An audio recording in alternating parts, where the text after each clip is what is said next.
কাউরে পছন্দ হইলে বলা যে এত মুশকিল, এটা বলার কোনো ভাষা নাই। কাউরে পছন্দ হইলে যদি বলা খুব সহজ হতো, আজকের মাহফিলের 90% যুবকরা বিবাহিতরা আসতো, ঠিক না বল?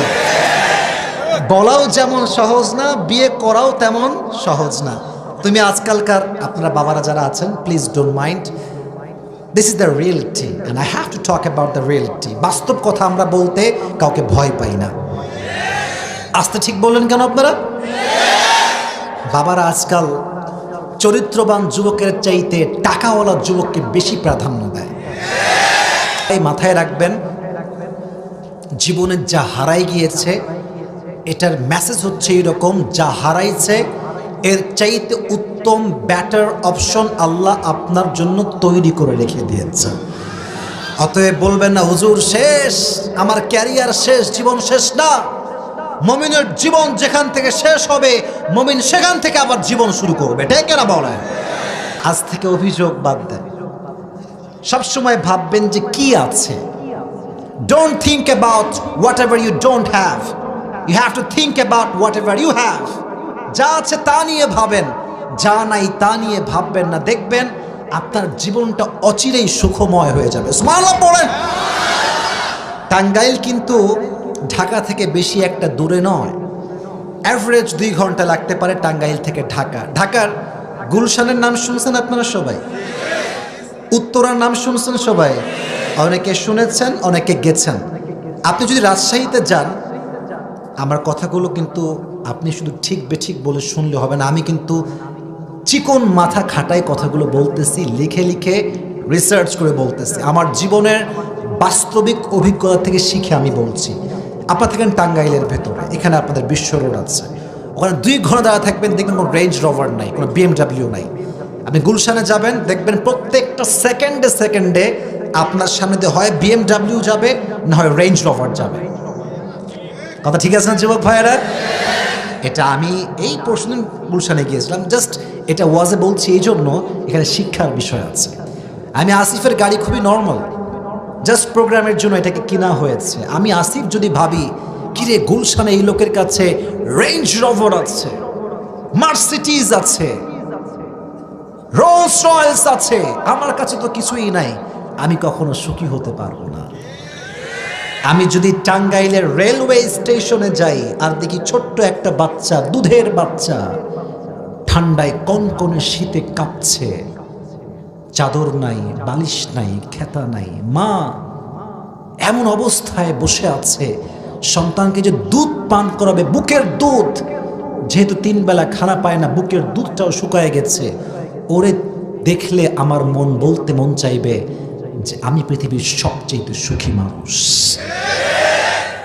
উনজুরু ইলা মান হুয়া আসফালা মিনকুম ওয়া লা তানজুরু ইলা মান হুয়া আ'লা মিনকুম। Don't look at those who are higher than you.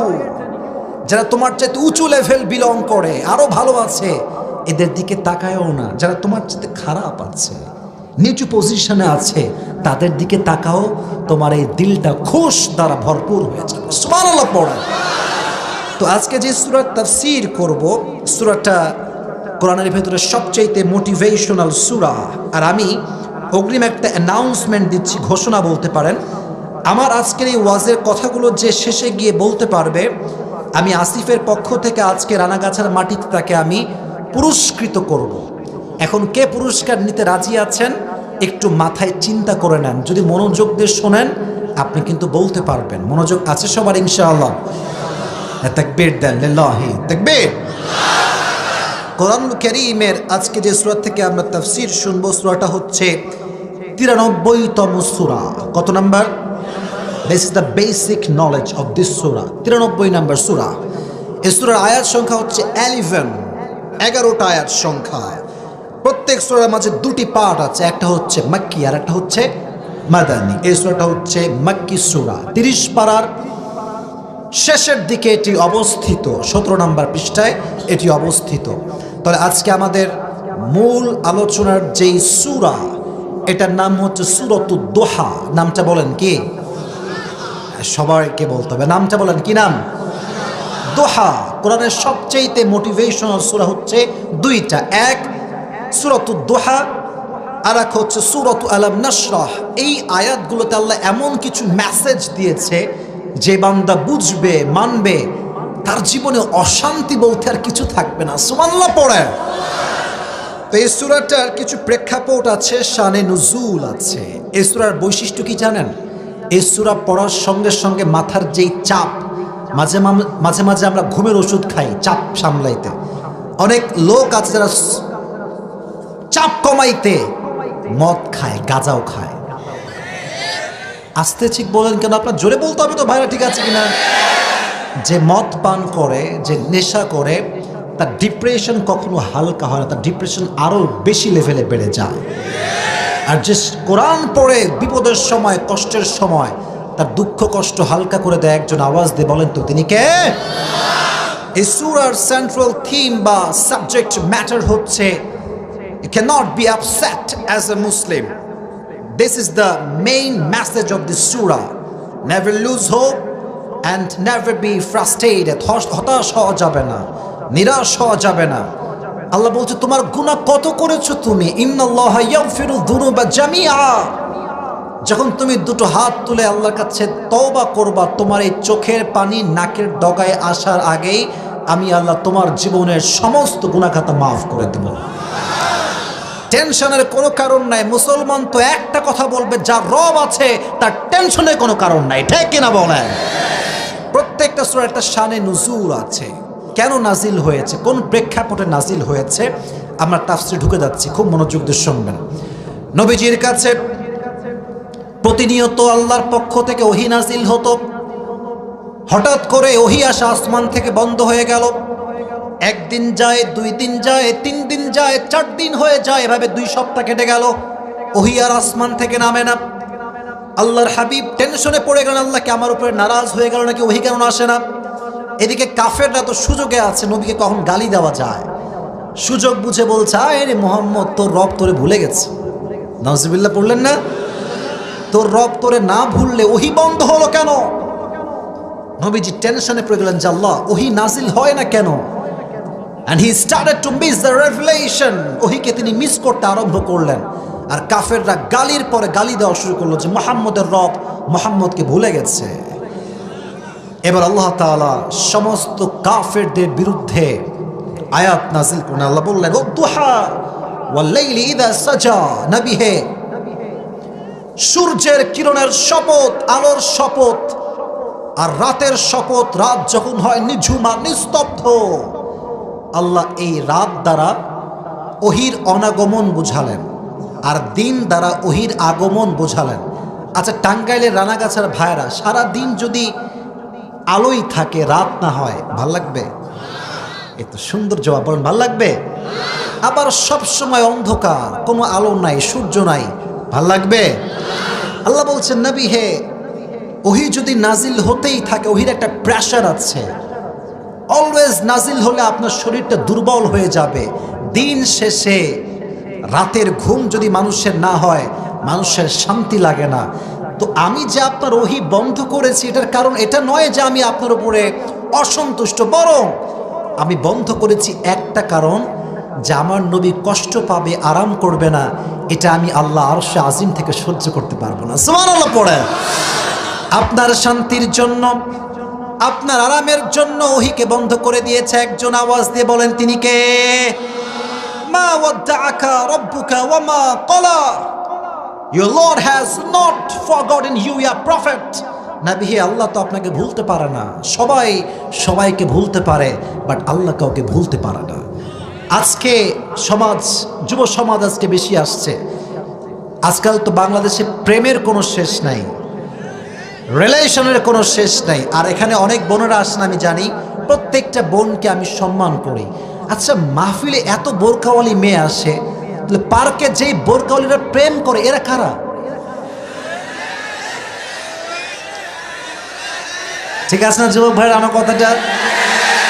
আমি কোনো বোনকে অসম্মান করছি না। আমার কথা হচ্ছে, দাড়ি রাখলেই যেমন দিনদার হওয়া যায় না, বোরকা পড়লেই তেমন প্রকৃতপক্ষের দিনদার হওয়া যায় না। দিনদার হতে হলে এই যে এখানে যেই জায়গাটা আছে না, এটা পরিষ্কার হতে হবে। আমি স্পষ্ট দেখেছি অনেক বোরকাওয়ালি মেয়ে প্রেম করছে ঢাকাতে, আমি দেখেছি। যে ওর সঙ্গে আছে টাটকা টিকটকার, ওর দুই পাশে দুই চুল কিছুই নাই, মাঝখানে ঘোড়ার মতো সোজা লম্বা লম্বা সজারুর মতো চুল। তো আমি দেখে বুঝলাম যে আজকালকার মেয়েদের রুচি এই পরিমাণ নষ্ট হয়েছে যেটা মুখ দিয়ে বলা সম্ভব নয়। ঠিক কিনা বলো যুবকেরা? তো যেটা আমি বলছিলাম, এই প্রেমে দেখবেন যখন প্রেম শুরু হয়, নয়া নয়া প্রেম, আরে বাপ রে, हम तुम्हें कभी नहीं छोड़ेंगे, मर जाएंगे लेकिन नहीं छोड़ेंगे। তো এক মেয়ে তার, আপনাকে রাগটা করছেন নাকি আমার কথায়? যদি রাগ করেন তাহলে আমি জাস্ট তাফসিরি বলবো, বাস্তবে কোনো কথা বলতে পারবো না। বলা যাবে তো ইনশাআল্লাহ? একটা মেয়ে তার বয়ফ্রেন্ডকে বলছে যে জান, তোমার সঙ্গে আমার কখনো ভালোবাসার ব্রেকআপ হবে না, যদি হয় সেদিন মৃত্যু হবে। সেদিন কি হবে? মৃত্যু হবে। তো কয়েকদিন পরে গার্লফ্রেন্ড বলছে ব্রেকআপ। তো বয়ফ্রেন্ড বলছে কি রে ব্রেকআপ কেন? তুমি তো বলছো মৃত্যু পর্যন্ত আমাদের ব্রেকআপই হবে না। বলছে আমি বলেছিলাম মৃত্যু হলে, কার মৃত্যু এইটা বলি না, আমার নানি মরছে তো সময় ব্রেকআপ। তার মানে আজকাল যত ভালোবাসা আছে ভেজাইল্লে ভালোবাসা। আজকে ভালোবাসে, কালকে সরকারি টাকলাকে বিয়ে করে ফেলায়। আল্লাহ বলছেন মা ওয়াদ্দাআকা রাব্বুকা ওয়া মা ক্বালা, আমি যারা ভালোবাসি তারা কখনো আমি বলতে পারি না। সুবহানাল্লাহ পড়েন। তো নবী হে টেনশন করবেন না, আল্লাহ আপনার সঙ্গে আছে না নাই? তো ওহির কষ্ট কত বেশি ছিল একটু মনোযোগ দিয়ে শুনবেন।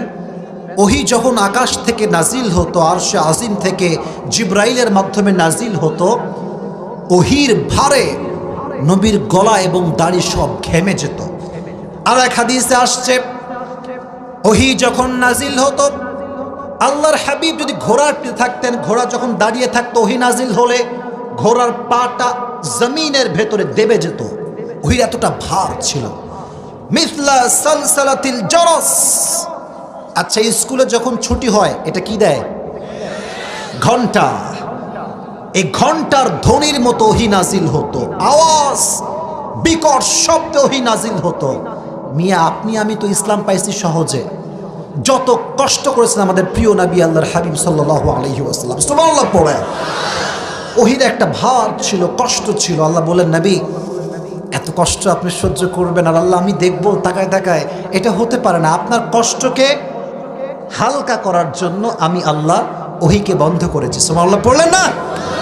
তো এটা ছিল শানে নুজুল। এবার আল্লাহ বলছেন ওয়ালাল আখিরাতু খায়রুল লাকা মিনাল উলা। ও নবী, দুনিয়ার কোনো টেনশনে আপনি চিন্তিত হবেন না। মাথায় রাখবেন পরকালটা হচ্ছে আসল জগৎ, দুনিয়ার জগৎ কিছুই নয়। দুনিয়াতে আজ আছি, কালকে যে বেঁচে থাকবো কোনো গ্যারান্টি আমাদের কাছে আছে? কোনো গ্যারান্টি নাই। এই কয়েকদিন আগে আমার একজন পরিচিত মানুষ ছিল, একদম তরতাজা মানুষ। হঠাৎ করে শুনছি তিনি দুনিয়াতে আর নাই। এরকম আমাদের অনেকেই আছি আমরা, আমাদের ফ্রেন্ড ছিল, ভাই ছিল, এলাকার লোক ছিল, হঠাৎ করে এলান যে ভাইটা নাই। এর মানে হচ্ছে দুনিয়ার জীবনে আজ আছি কাল নাই, এটাই হচ্ছে দুনিয়ার জীবন। আল্লাহ বলছেন নবী এটা তো ক্ষণস্থায়ী জীবন, আপনি খালি আমার কাছে আসেন, আপনার কোনো সুখের শেষ থাকবে না। সুবহানাল্লাহ পড়ে। এবার আল্লাহ বলছেন ওয়ালা সাউফা ইউতিকা রাব্বুকা ফাতারদা। নবী হে কাফেররা আপনাকে কষ্ট দেয়, আঘাত করে, মাথায় রাখবেন। এই তোমরা আওয়াজ করছো কেন? What is this?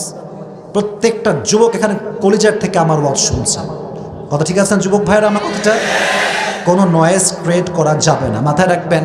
শেষ ভালো যার, শেষ ভালো না যার, কিছুই ভালো না তার। মাথায় রাখবেন ওয়াজ শুরু যেমন হয়েছে তেমন করে শেষ হবে। রাজি আছেন তো ইনশাআল্লাহ? আল্লাহ বলছেন নবী আপনাকে আমি এমন কিছু দিব, indeed and verily I will make you happy, আমি আপনাকে খুশি করে ফেলবো। কেমন করে? আল্লাহর হাবিব দোয়া করেন আল্লাহ ইসলামের গতি বেশি একটা ভালো না। আল্লাহুম্মা আইজ্জাল ইসলাম বিহাব্বি হাযাইনির রাজুলাইন বিআবি জিহাল ইবনে হিশাম আও বিউমর ইবনুল খাত্তাব। হে আল্লাহ তোমাকে আমি দুইটা নাম বলবো, যে কোনো একজন মানুষকে মুসলিম বানাই তুমি ইসলামের পতাকা উঠায় দাও। আল্লাহ বললেন ও নবী চিন্তা করবেন না, আমি ওমরের জন্য ইসলামটাকে কবুল করে ফেললাম। সুবহানাল্লাহ পড়েন। এই তাহাজ্জুদ দোয়া করে নবীজি সকালবেলায় গিয়েছেন দাওয়াতের কাজ করতে। যখন দাওয়াতের কাজ করছেন নবীজি গোপনে গোপনে দেখছে সবাই যে ওমরে ফারুক তরবারি নিয়ে আঘাত করবার জন্য এগিয়ে আসছে। হামজা ইবনে আব্দুল মুত্তালিব বলল, ইয়া রাসূলুল্লাহ পালিয়ে যান, Umar will kill you very soon, সে আপনাকে মেরে ফেলবে। নবীজি বললেন কোনো মারামারি হবে না, আমি যে তাহাজ্জুদ দোয়া করেছিলাম ওই দোয়াটা মনে হয় আল্লাহ কবুল করে ফেলেছেন। ওমর ফারুক এসেই তরবারি ফেলে দিয়ে সঙ্গে সঙ্গে পাঠ করলো লা ইলাহা ইল্লাল্লাহ মুহাম্মাদুর রাসূলুল্লাহ, কালেমা পাঠ করে মুসলিম হয়ে গেল। আল্লাহ বললেন, নবী আপনি টেনশন করছিলেন না ইসলাম নিয়ে, আমি আল্লাহ আপনাকে খুশি বানাই দিলাম। সুবহানাল্লাহ পড়লেন না? আর একটা হাদিস শোনায় আল্লাহ কিভাবে নবীকে খুশি করেছেন। আচ্ছা, আপনারা সবাই মেরাজের কথা শুনেছেন? শুনছেন না আপনারা সবাই মেরাজের কথা? এটা কখন ঘটেছে? যখন নবীজি অনেক টেনশনে ছিলেন, দুশ্চিন্তায় ছিলেন। একদিকে খাদিজা চলে গিয়েছে, আর একদিকে আবু তালেব চলে গিয়েছে। নবীজি টেনশন, শেল্টার দেওয়ার মতো কেউ নাই, সাপোর্ট দেওয়ার মতো কেউ নাই। আল্লাহ বললেন, নবী দুনিয়াতে খারাপ লাগছে, আসেন আমি আল্লাহ আপনাকে আরশে আজিমের মেহমান বানাই দিব। সুবহানাল্লাহ। এবার নবীকে আল্লাহ তাআলা আরশে আজিমে নিয়ে গেলেন, জান্নাত দেখালেন, জাহান্নাম দেখালেন, এবং 5 ওয়াক্ত নামাজের হাদিয়ার মাধ্যমে আল্লাহ নবীকে খুশি করে ফেললেন। সুবহানাল্লাহ পড়েন। 2টা বিষয় পেলাম। 1, ওমরে ফারুক ইসলাম গ্রহণ করেছেন। 2, আল্লাহ নবীকে মেরাজে নিয়ে গিয়েছেন। 3, আমরা যেই দিকে ফিরে নামাজ পড়ি এটার নামটা কি বলেন না? কি সাইড? পশ্চিম বা কিবলা। তো যখন নবীজি মক্কার থেকে মদিনায় আসলেন, আল্লাহ তাআলা কিবলাকে চেঞ্জ করে দিলেন। আচ্ছা ভাই, সারা জীবন পশ্চিমে আমরা নামাজ পড়ি, যদি পূর্ব দিক নামাজ পড়া শুরু করি মনে কি ভালো লাগবে বেশি? একটা নবীরে ভালো লাগে না। আল্লাহ আমার সব বংশ ওদিকেই ফিরেছে, আমি ওই দিকেই ছিলাম, আপনি কিবলা কেন চেঞ্জ করলেন? মনে মনে কষ্ট লাগে। প্রত্যেক দিন ফরজ সালাতের পর নবীজি আরশে আজিমের দিকে এমনি হাত তুলে তাকায় থাকেন। আল্লাহ আল্লাহ কিছু বলেন না, কিন্তু আল্লাহ আয়াত নাজিল করলেন, নবী হ্যাঁ আপনি টেনশন করবেন না, ফালানুওয়াল্লিয়ান্নাকা কিবলাতান তারদাহা, আপনি আগে যেই দিকে নামাজ পড়লে খুশি হতেন আমি আল্লাহ আবার সেই কিবলা আপনাকে ফিরাই দিলাম। সুবহানাল্লাহ পড়েন। তাহলে নবী কষ্ট পাইছে, আল্লাহ নবীকে খুশি করেছেন। অতএব আমরা যদি কষ্ট পাই মাথায় রাখবেন জীবনে যা হারাই গিয়েছে এটার মেসেজ হচ্ছে এরকম, যা হারাইছে এর চাইতে উত্তম বেটার অপশন আল্লাহ আপনার জন্য তৈরি করে রেখে দিয়েছে। অতএব বলবেন না হুজুর শেষ, আমার ক্যারিয়ার শেষ, জীবন শেষ না। মুমিনের জীবন যেখান থেকে শেষ হবে মুমিন সেখান থেকে আবার জীবন শুরু করবে। ঠিক না বলেন? মোটিভেশন, ওয়ালা সাউফা ইউতিকা রাব্বুকা ফাতারদা, নবী হে আমি আল্লাহ আপনার সমস্ত দুঃখ কষ্টকে হালকা করে দিব। এবার আল্লাহ তাআলা নবীকে তার নিয়ামত স্মরণ করাচ্ছেন যে কি কি নিয়ামত আমি দিয়েছি। আমি একটা বিষয় দেখতে পাচ্ছি, 2-1 লোক, মাত্র 2-3 জন লোক যারা একটু পর পর উঠে আবার বসতেছে, মানে ভয়ে উঠে যায় আবার বসে যায়। মাথায় রাখবেন একটা কথা, ওয়াজ কিন্তু বেশি রাত পর্যন্ত হবে না, বাট যেহেতু ওয়াদা করেছেন তাফসীর শেষ না করে যাবেন না, কেউ যাবেন না। রাজি আছেন তো ইনশাআল্লাহ? আমি কিন্তু ওয়াজের মাঝখানে আছি, আমাকে একটু সাপোর্ট দেন। নবীজি বলছেন, আলাম ইয়াজিদকা ইয়াতীমান ফাআওয়া, নবী আমি কি আপনাকে ইয়াতীম পাই নাই? আপনি তো ইয়াতীম ছিলেন, ইয়াতীম থেকে আপনাকে এত বড় নবী হিসেবে কবুল করেছে একজন। আওয়াজ দিয়ে বলেন তো তিনি কে? নবী যখন ছোট্ট শিশু ছিলেন, মাত্র 6 ইয়ার্স, 6 বছর বয়স, আম্মা জানকে নিয়ে নবী যাচ্ছেন দূরের পথে মদিনার দিকে। হঠাৎ করে আম্মা জান ঘোড়ার পিঠ থেকে নেমে গিয়েছে, উটের পিঠ থেকে নেমে গিয়েছে, বলছে মুহাম্মদ আমার পেটে প্রচন্ড ব্যথা, তোমরা আমাকে একটু ধরো। সেই দিন নবীর সঙ্গে একজন দাসী ছিল উম্মে আইমান, সে নবীজির আম্মা জানকে এভাবে ধরেছে, এভাবে দেখেন এই যে দিকে, এই যে পেছন সাইডটা এমনে পড়ে গিয়েছে, উম্মে আইমান এমনে 2 হাত দিয়ে ধরেছে তার পিঠের সাইডটা। নবীজি দৌড় দিয়ে এসে বলছে আম্মা জান কি হয়েছে আপনার, আপনি ঠিক আছেন? আপনার কি হয়েছে আম্মা জান? বলছে ইয়া মুহাম্মদ, প্রত্যেকটা মানুষের জীবন একদিন শেষ ঘটবে, আজকে আমার জীবনের শেষ মুহূর্তে আমি চলে আসছি, বাট এটা আমার বিশ্বাস আছে আমি যেই সন্তান আমার পেট দিয়ে জন্ম দিয়েছি আমার সন্তান সাধারণ কোনো মানুষ নয়, তুমি মুহাম্মদ গোটা বিশ্বকে আলোকিত করতে পারবো। সুবহানাল্লাহ পড়ে।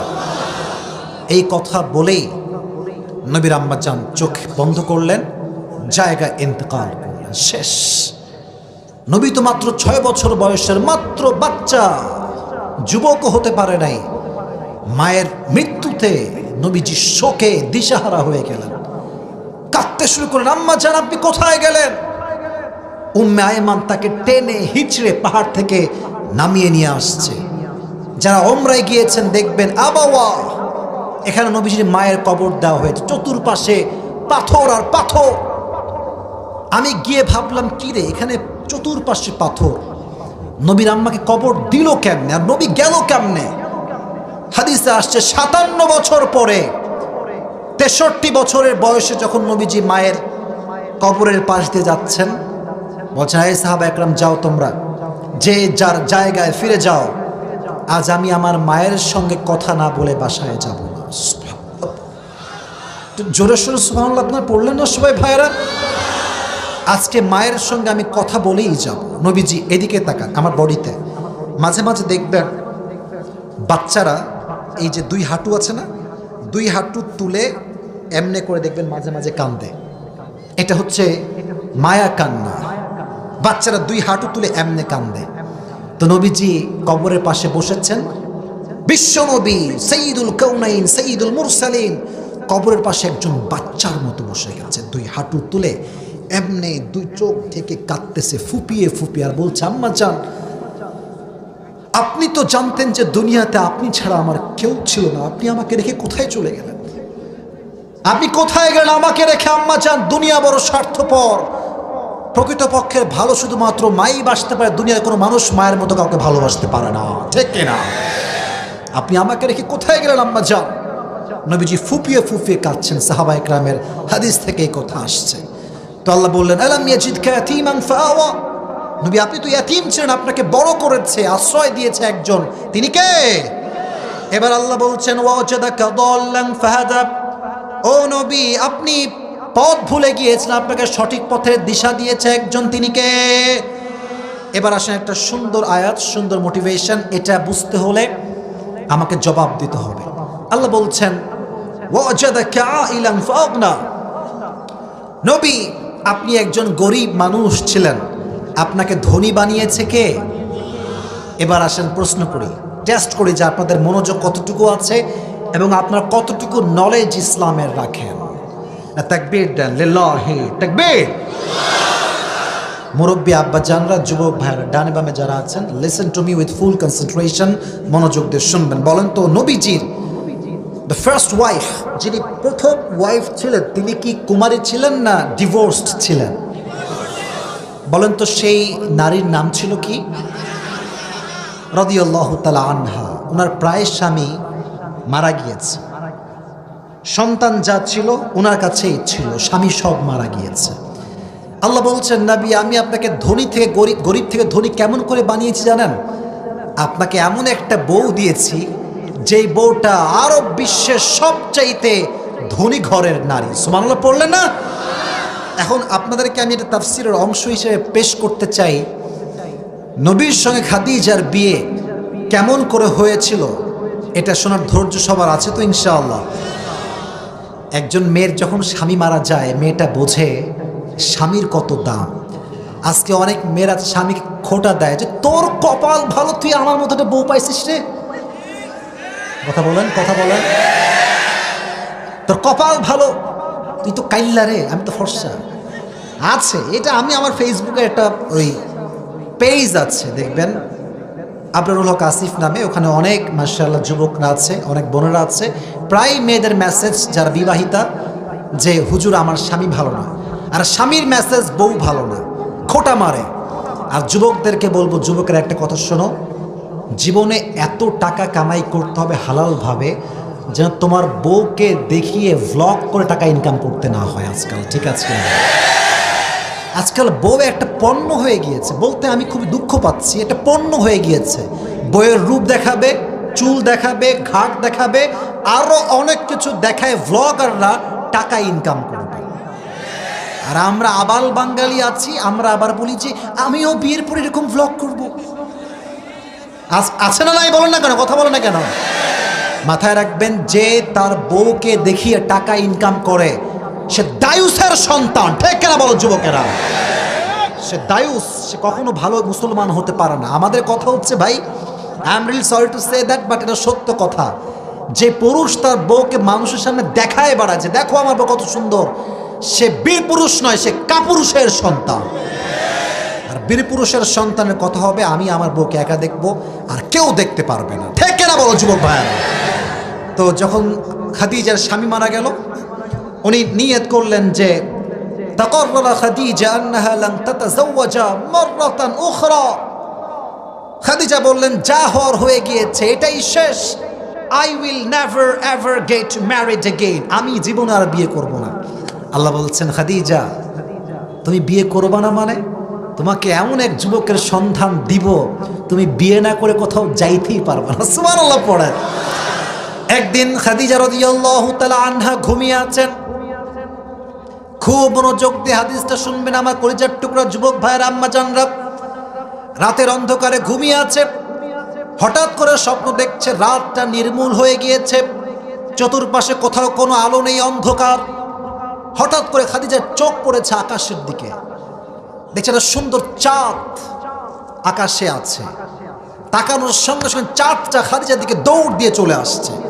চাঁদ যখন আকাশ থেকে একটু জমিনের দিকে নেমেছে, চাঁদের আলোতে ওই অমাবস্যার রাতের অন্ধকারের মতো রাত চাঁদের আলোতে পুরো আলোকিত হয়ে গিয়েছে। ডান পাশে সুবহানাল্লাহ আওয়াজ খুবই কম, জোরে সোরে সুবহানাল্লাহ আপনারা পড়লেন না ভাইরা আমার? অন্ধকার রাত আলো হয়ে গিয়ে চাঁদের মাধ্যমে। এটা দেখে তার ঘুম ভেঙে গিয়েছে যে আমি কি দেখলাম এইটা। তার চাচা ছিলেন একজন স্বপ্নের ব্যাখ্যাবিদ।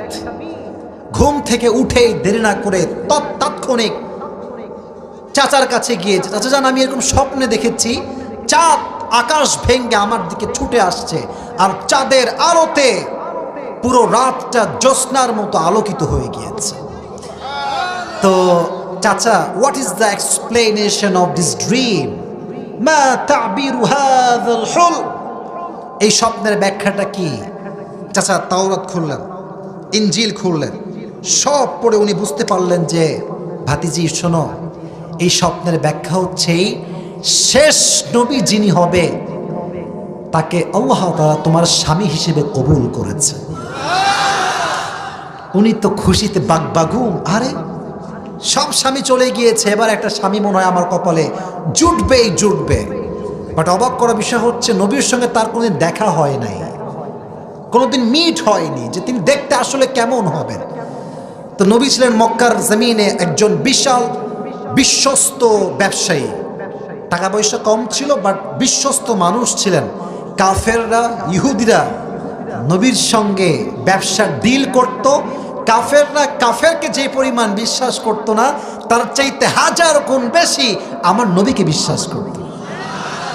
আল আমিন, trusted, the most trusted worthy personality ever in the world, সবচাইতে বিশ্বস্ত মানুষ। তো একদিন ব্যবসার ডিলিংয়ে খাদিজার কাছে নবীজি আসছেন তার ঘরে। তো ঘরে যখন খাদিজার এন্ট্রি নিয়েছেন নবীজি, পুরো ঘরটা খুশিতে বাগবাগুম হয়ে গিয়েছে। সুবহানাল্লাহ পড়েন। খাদিজার এই মনের হার্টবিটটা ধুক ধুক ধুক ধুক করতে শুরু করেছে। উনি কিন্তু শিওর না যে is he the last Messenger or not, উনি জানেন না। তো উনি তাওরাত খুললেন যে how will be the prophet look like, যে শেষ নবীর চেহারা কেমন হবে।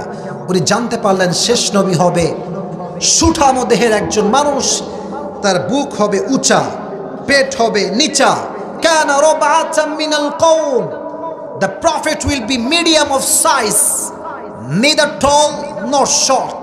খুব বেশি লম্বা হবে না, খুব বেশি বাটু হবে না, মিডিয়াম সাইজের মানুষ হবে। উনি আরো পড়লেন আজহারুল লাউন, the prophet will be bright colour, নবীর গায়ের রংটা হবে কালো নয়, আবার খুব সাদা নয়, আবার শ্যামবর্ণ নয়, নবীর গায়ের রংটা হবে লাবণ্যময় সুন্দর। আরো পড়তে শুরু করলেন আরো কি কি আছে, আরো কি কি আছে। উনি দেখলেন লেখা আছে শেষ নবীর চুল হবে পেছনের দিকে 3 সাইজে, এক, কখনো কানের লতি বরাবর, কখনো কানের মাঝ বরাবর, কখনো কাঁধ বরাবর। And the Prophet was used to about long haircut and we call it babri cutting. এই পেছনে লম্বা চুল যেটা আমরা রাখি একদম গোজওয়ালা মোটা, এটাকে বলা হয় বাবরি কাটিং। নামটা কি? নবীর চুল হবে বড়। আর এই যে আপনারা টাঙ্গাইলের ভাইরা, আপনারা সবাই কাজী নজরুল ইসলামের নাম শুনেছেন না আপনারা সবাই? ওনার ফেসবুকে ছবি দেখবেন যে ওনার চুলের এই মাঝখানে একটা স্মৃতি আছে। নবীজির কানা ইউফাররিকু বাইনা শা'রি, নবীর এই চুলের মাঝখানে স্মৃতি ছিল। যখন তিনি নামাজ পড়তে যেতেন আতর নিয়ে এই দুই চুলের মাঝখানে স্মৃতিতে আতর দিতেন।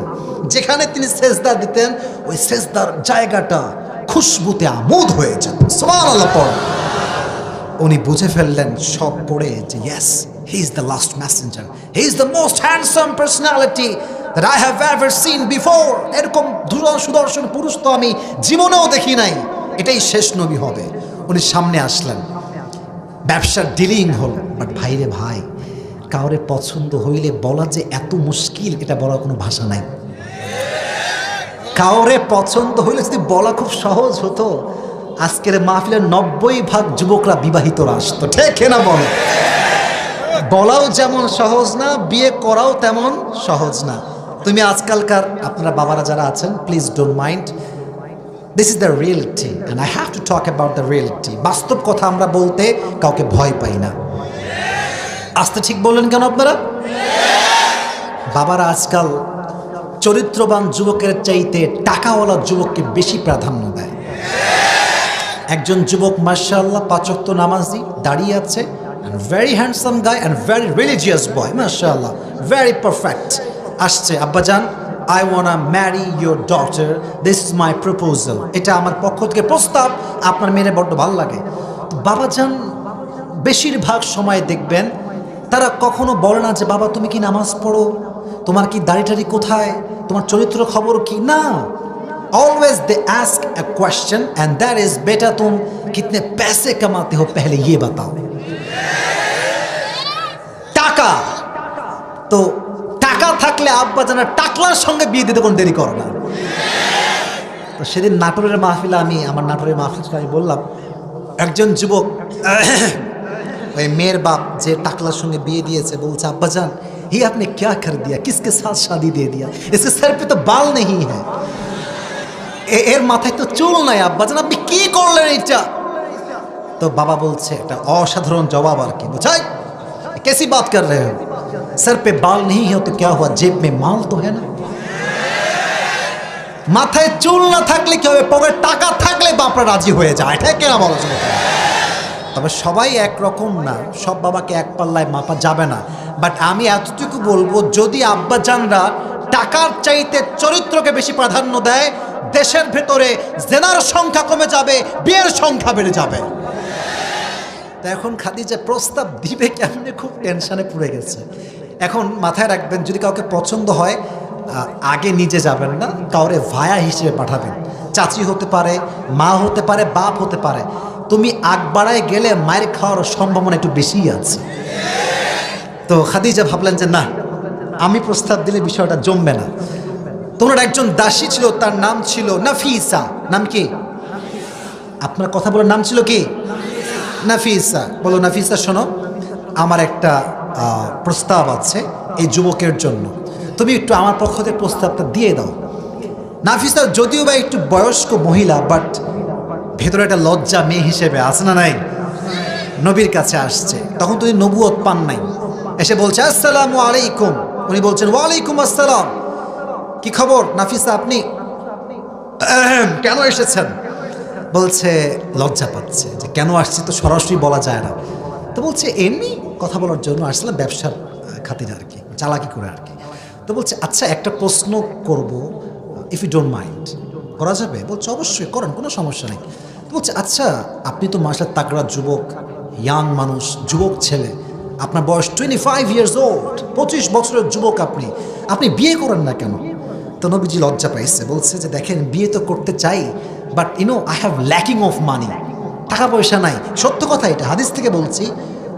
বলছেন আমার কাছে টাকা পয়সা কম, জব নাই, চাকরি নাই, তাই বিয়ে করার সাহসটা আসলে পাচ্ছি না। তো নাফিসা সুযোগ বুঝে কোপ মারছে।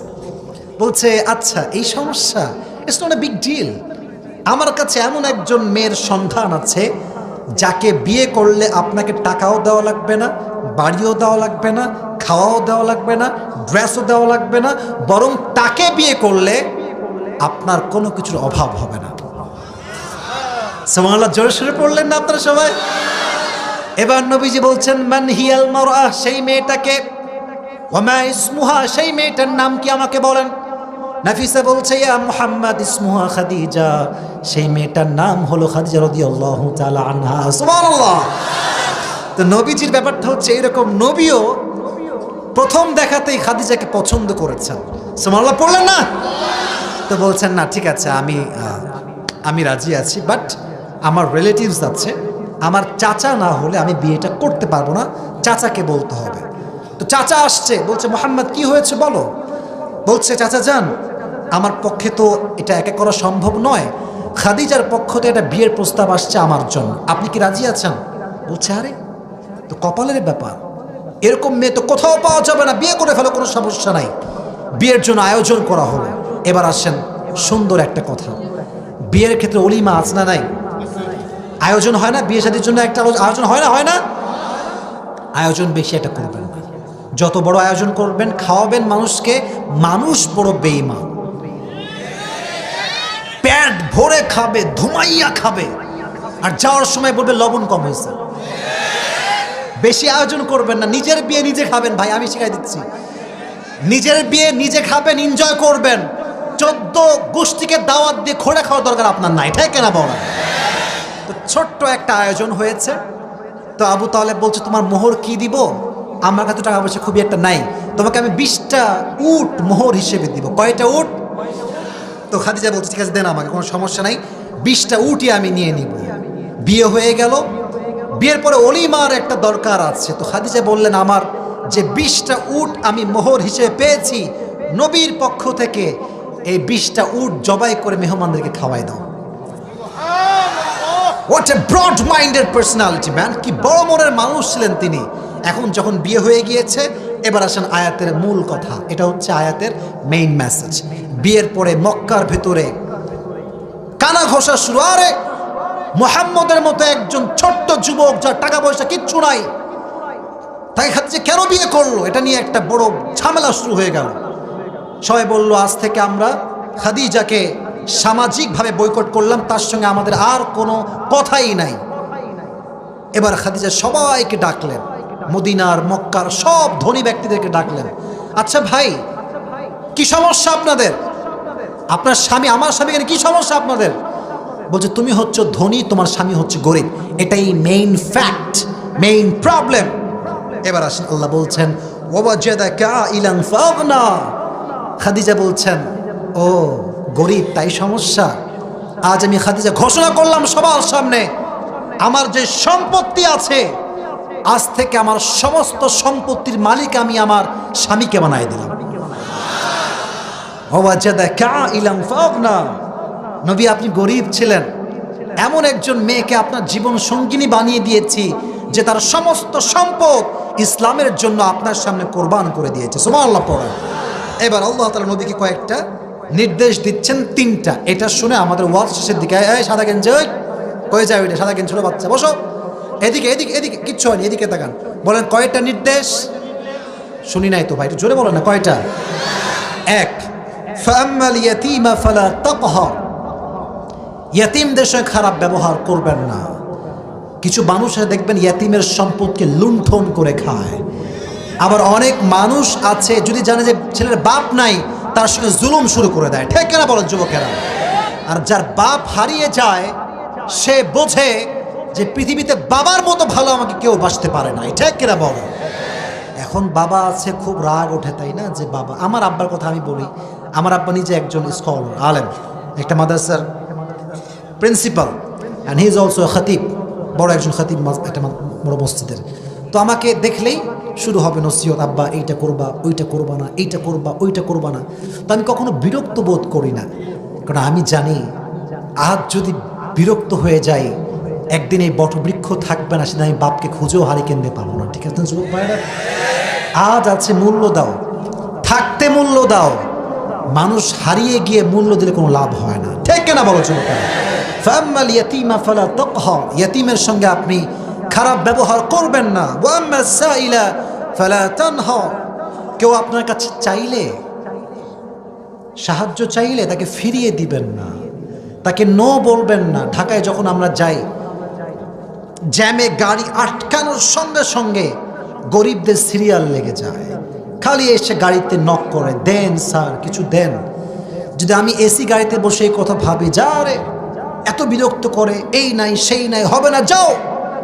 আল্লাহ বলছে, শোন, তোরে আমি যেমন নামাইছি উঠাইছি, যেমন তোরে আজকে উঠায় রাখছি, তোরে এক মুহূর্তে আমি আল্লাহ নামাইতেও পারি, ঠিক কিনা? ওয়াতুইজ্জু মান তাশা ওয়া তুদিল্লু মান তাশা বিয়াদিকাল খায়র, সম্মান দেওয়ার মালিকও আল্লাহ তাআলা, লাঞ্ছিত করবার মালিকও আল্লাহ তাআলা। অতএব কাউকে ফিরিয়ে দিবেন না। মনে করেন কোনো গরিব আসছে আপনার কাছে মাত্র 10 টাকা আছে, আপনি 2 টাকা দান করেন। 500 টাকা আছে, আপনি 10 টাকা দান করেন, বাট দেন, কম হোক বেশি হোক দেওয়ার চেষ্টা করবেন। রাজি আছেন তো ইনশাআল্লাহ? সর্বশেষ আল্লাহ তাআলা বলছেন, ওয়া আম্মা বিনিআমাতি রাব্বিকা ফাহাদ্দিস, নবী হে, আমি আল্লাহ তাআলা যে নিয়ামত আপনাকে দিয়েছি, মানুষের সামনে সেই নিয়ামতগুলো বর্ণনা করবেন। মনে করেন আপনার যোগ্যতা আছে, এই যোগ্যতা আপনি প্রমাণ দিবেন।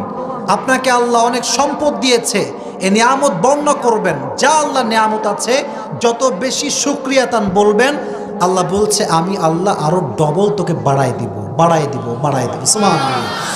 তাহলে এবার যুবক ভাইরা মনোযোগে চলে আসো। আমি বলেছি 12:30টার মধ্যে ওয়াজ শেষ করবো, আমি আপনাদের বিরক্ত করবো না। বাট এখন যে শ্রোতা এখানে বসে আছে, এরা হচ্ছে আসল শ্রোতা, আসল অডিয়েন্স। টাঙ্গাইলের রানাগাছের ভাইয়েরা, যত বড় বক্তাই ওয়াজ মাহফিলে আসুক না কেন, সবাই কিন্তু বক্তার ওয়াজ শুনতে আসে না। অনেক লোক যারা পেছনে থাকে, এরা বক্তার শুধুমাত্র ফেস দেখতে আসে। এর কারণ আমি বলছি, আগে ঠিক বলবেন, আগে শোনেন। অনেক বক্তা ভাইরাল, আলোচনা ভাইরাল, অনেক নাম আছে, দাম আছে, তো তারা কি করে, আরে হুজুরকে তো সারা জীবন ফেসবুকে দেখছি, ইউটিউবে দেখছি, টিকটকে দেখছি, আজকে সরাসরি দেখবো, চল, দেখা শেষ, বিদায়। আর কিছু শ্রোতা আছে যে হুজুরের ওয়াজ তো জীবনে সরাসরি শুনি নাই, তাফসীর শুনি নাই, আজকে যাব, শুনবো এবং দোয়া করে আসব, তারাই হচ্ছে এই শ্রোতাগুলো আমার সামনে বসে আছে, ঠিক কিনা? তা আপনারা হচ্ছেন আমার আসল ভালোবাসার মানুষ। তা আপনারা এখন একটা কথা মাথায় রাখেন, আমি পুরো তাফসীরটাকে সামারি বলছি, সারাংশ, শুধু শুনবেন। কেন? যাতে করে আমি প্রশ্ন করলে উত্তর দেওয়া সহজ হয় এবং পুরস্কার নিয়ে আজকে বাসায় যাব। রাজি আছেন তো ইনশাআল্লাহ? তাকবীর দেন সবাই মিলে, লিল্লাহি তাকবীর। এবার আমাকে জবাব দিবেন, আজকে আমরা যে সূরা থেকে সংক্ষেপে তাফসীর শুনেছি, সূরাটার নাম ছিল, এই তো সবাই বলেছেন, আবার বলো নামটা কি? এটা হচ্ছে 93 নাম্বার সূরা। কত নাম্বার? এই সূরার আয়াত সংখ্যা হচ্ছে মোট 11। কত বলেন? খুবই সাউন্ড খুব ভালো, খুব আওয়াজ সুন্দর। এটা হচ্ছে মাক্কি সূরা। কি সূরা? যেই পাড়ায় এই সূরাটা আছে, এই পাড়ার সংখ্যা কত বলেন? 30। আরো যে বলেন কত? 30। দেখেন, এই সূরাটা হচ্ছে একটা ইন্সপায়ারেশনাল সূরা, মোটিভেশনাল সূরা। যে পড়বে, যে শুনবে, যে বুঝবে, তার কষ্ট দুঃখ হালকা করে দিবে কে? বলেন না, তিনি কে? এটা হচ্ছে এই সূরার একটা বৈশিষ্ট্য। এই সূরার সেন্ট্রাল থিম বা সাবজেক্ট ম্যাটার হচ্ছে you can not be lose hope. তুমি তোমার হতাশা রাখতে পারবা না, তুমি হতাশ হতে পারবা না। তোমাকে ভরসা রাখতে হবে একজনের উপরে, তিনি কে? ওয়া মান ইয়াতাওয়াক্কাল আলাল্লাহি ফাহুয়া হাসবু। Whoever trusts in Allah subhanahu wa ta'ala, Allah is sufficient for him. You have to trust in your Lord. Allah says in this ayah, whoever trusts in Allah subhanahu wa ta'ala, I am enough for him. যে ব্যক্তি আমাকে ভরসা করবে, আমি আল্লাহ একাই তার জন্য যথেষ্ট হয়ে যাব। জোরে সোরে সুবহানাল্লাহ পড়ুন আপনারা সবাই। তাহলে একটু ওয়াজটা মুখস্থ হিসাবে শুনবেন। এই ওয়াজের মূল বিষয়বস্তুর মেসেজটা হচ্ছেই হতাশ হওয়া যাবে না, নিরাশ হওয়া যাবে না। 3 নাম্বার, এই সূরার শানে নুজুল হচ্ছে ওহী নাজিল হওয়া বন্ধ হয়ে যায়, কাফেররা তিরস্কার করতে শুরু করে, তখন আয়াতটা নাজিল করেছে কে? নবী হে। দিন শেষে রাত না আসলে যেমন ভালো লাগে না, ওহী যদি নাজিল হতেই থাকে আপনার কষ্ট হবে। আপনার কষ্টকে হালকা করবার জন্য আমি আল্লাহ তাআলা ওহীটাকে বন্ধ করেছি। সুবহানাল্লাহ পড়েন। তাহলে এটা হচ্ছে এই সূরার শানে নুজুল। এই সূরাতে আল্লাহ তাআলা নবীকে কি কি নিয়ামত দিয়েছেন তা বলেছেন। ওয়ালা সাউফা ইউতিকা রাব্বুকা ফাতারদা। নবী হে, আমি আল্লাহ আপনাকে অনেক নিয়ামত দিয়ে খুশি করেছি। এক নিয়ামত হচ্ছে যে আমি আল্লাহ তাআলা আপনাকে মেরাজের ভ্রমণ করিয়েছি। দুই, আমি আপনার জন্য, ইসলামের জন্য ওমরে ফারুকের মতো একজন বীর বাহাদুর কাফেরকে মুসলিম বানিয়ে দিয়েছি। এই দুইটা মেসেজ মাথায় রাখবেন, বেশি বললে কঠিন হবে। তাহলে কয়টা বিষয় থাকলো? নবীকে আল্লাহ দুটি বিষয় দিয়ে খুশি করেছেন, জাস্ট আমাকে দুইটা বললেই হবে। এক, মেরাজে ভ্রমণ করিয়েছেন। দুই, কাকে ইসলাম গ্রহণ করিয়েছেন?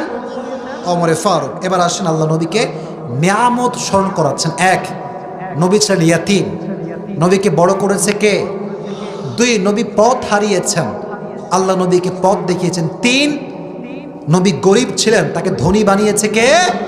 তাহলে এক হচ্ছে নিয়ামত, এক হচ্ছে আল্লাহ নবীকে ইয়াতীম থেকে বড় করেছেন। দুই, নবীকে আল্লাহ তাআলা কি করেছেন? আল্লাহ বলছেন আপনি পথ ভুলে গিয়েছিলেন, আমি আল্লাহ সঠিক পথ দেখিয়েছি। তিন, নবী আপনি গরিব ছিলেন, আপনাকে সম্পদ দিয়ে বড়লোক বানিয়ে দিয়েছে কে? এটা ছিল নবীর নিয়ামত তিনটা।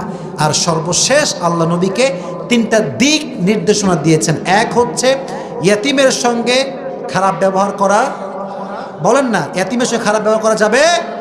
দুই, যদি কোনো গরিব আপনার কাছে আসে খালি হাতে, কথা বলেন, খালি হাতে ফিরিয়ে দেওয়া। আর সর্বশেষ আল্লাহ আপনাকে যে নিয়ামতগুলো দিয়েছে আপনি নিয়ামতগুলো প্রকাশ করবেন, শুকরিয়া তান প্রকাশ করবেন, আপনার নিয়ামত আরো বেশি বাড়ায় দিবে কে?